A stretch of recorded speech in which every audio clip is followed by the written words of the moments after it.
네, 2024년 6월 9일 이정훈입니다. 지금 민주당이 이재명 대표를 방탄하기 위해서 특검을 보검처럼 휘두르고 있습니다.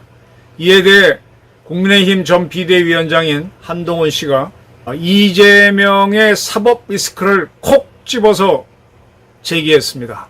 무슨 얘기인가 하면 대한민국 헌법은 대한민국 대통령은 재직 중 내란이나 외환의 죄를 범하지 않는 이상 형사상 소출을 받지 않는다라고 되어 있습니다. 이 헌법 조문에 대해서는 뭐 이런 일이 설마 있을까 그랬는데 지금 이재명 씨 때문에 이 조항을 다시 들여다보게 되었다라는 거죠. 문제는 형사상 소추입니다. 이 소추가 무슨 뜻이냐? 소추는 저는 그냥 간단하게 기소로 알고 있습니다.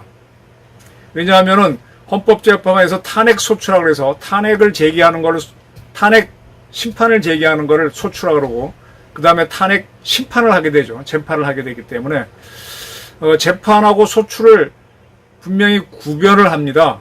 헌재 같은 경우에는. 그래서 형사상 소추라고 하면 형사 기소라고 보이는데 그러면은 이재명 씨가 대통령이 당선되면은 새로운 죄를 지어도 대통령 하는 중에 새로운 죄를 지어도 기소는 안 되는 게 맞습니다. 그런데 그가 이전에 지은 죄가 있어서 재판을 받고 있다면 그 재판도 중단해야 되는가라는 문제를 한 전 위원장이 제기한 겁니다. 헌법학자들의 대부분의 의견은 대통령에 당선되기 전에 기소된 사건은 재판을 중단할 수 없다라고 합니다.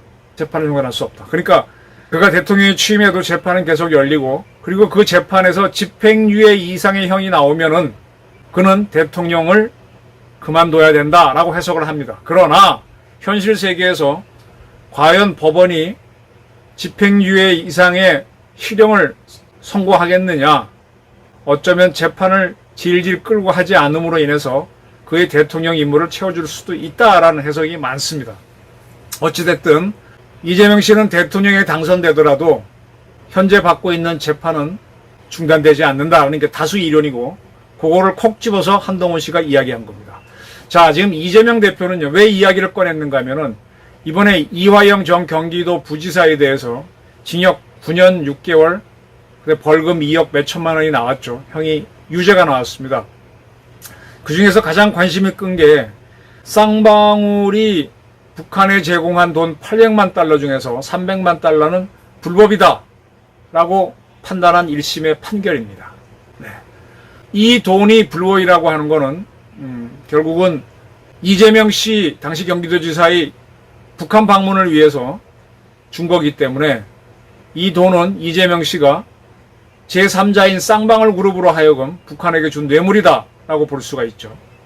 그래서 지금 이재명 씨를 제3자 뇌물 혐의로 기소를 하고 또 이 외환을 불법으로 빼돌린 외환관리법 위반으로 기소를 해야 된다는 의견이 나오고 있습니다. 실제로 검찰은 이화영 씨가 1심에서 유죄가 나왔기 때문에 이화영 씨는 처음으로 이재명 씨가 경기도지사가 된 다음에 처음으로 경기 평화부지사가 됐죠. 평화부지사의 임무가 북한과의 관계를 트는 것이었습니다.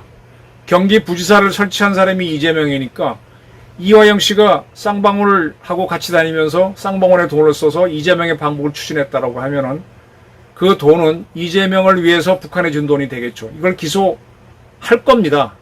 시점은 지금 1심 판결이 나온 지금 곧 하느냐 아니면 2심과 3심까지 봐서 최종 확정되고 난 다음에 할 것이냐 그 문제인데 지금 분위기는 당장 할 걸로 보입니다.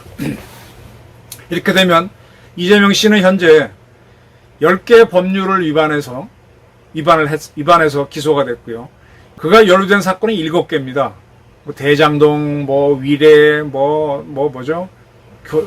위증 교사 등등. 근데 한 사건에서 2개 법률 위반이 있다 보니까 겹쳐지는 것도 있어서 7개 사건, 10개 법률 위반으로 돼 있는데 그 중에 몇 개 사건을 묶어서 지금 위례 사건하고 대장동 사건은 같이 재판하니까 3개의 재판을 받고 있습니다. 그런데 이 외환관리법하고 3자 뇌물죄로 추가 기소된다면 그런 12개 법률 위반, 그리고 8개 사건으로 4개의 재판을 받게 되겠죠.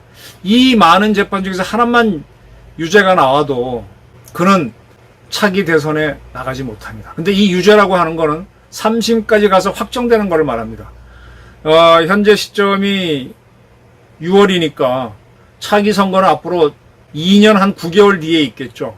그 사이에 이 3심 판결이 나오지 않는다면 그는 차기 대통령 선거에 나갈 수는 있습니다. 그리고 그가 당선되고 난 다음에 이 중에 어느 하나에서 확정 판결이 나오면은 어떻게 할 것이냐. 네, 아까 말한 대로 우리 국가공무원법 등에는 집행유예 이상의 형을 받은 사람은 공무원에 취임할 수 없다라고 되어 있기 때문에 이재명은 대통령직에서 내려와야 됩니다. 그런데 현실적으로 이재명이 당선되고 난 다음에 대법원에서 3심을 판결할 수 있겠느냐, 또 판결을 유죄로 할 수 있겠느냐라는 의문이 제기가 되죠.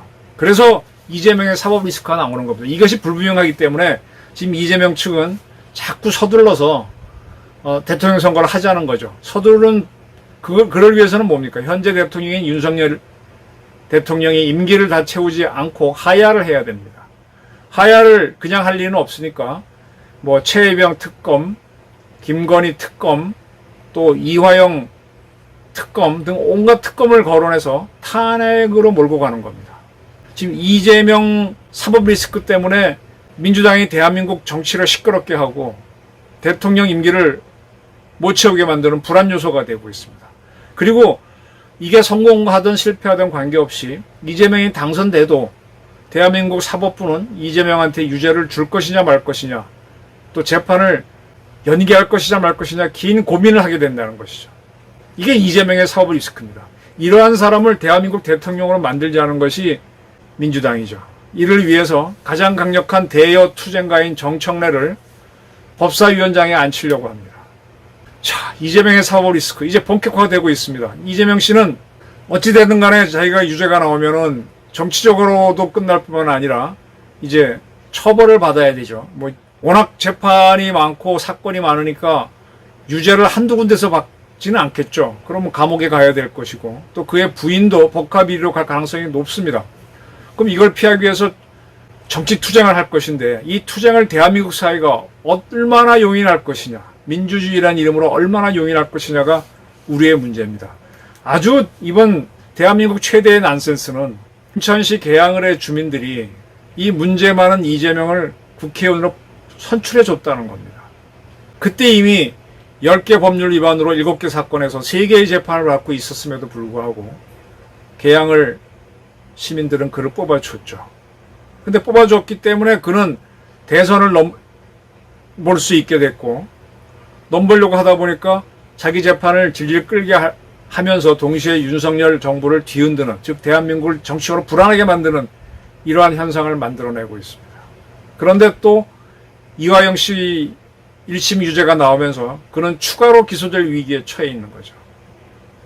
참 계양을 시민들이 참 현명했다면 이 지역 감정이나 어떤 뭐 정서적인 판단을 하지 않고 합리적인 판단을 했으면은 이재명을 국회의원에 당선시키지 않아서 쉽게 정리되게 했을 텐데 이거를 당선시켜줌으로 해서 어렵게 만들어 버렸어요.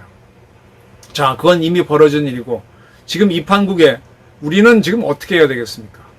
제 생각은 이렇습니다. 검찰에서 이재명에 대한 추가 기소를 서두르고, 그리고 사실은 이재명에 대한 1심 재판이 지난 총선에 있기 전에 하나는 나올 수 있었죠. 그런데 서강대학교 나온 모 판사가 재판을 질질 끌다가 퇴직함으로 인해서 판결이 안 나오도록 시간을 끌었습니다. 그래서 이재명은 1심 선고를 받지 않고 지난 총선을 치를 수 있었습니다.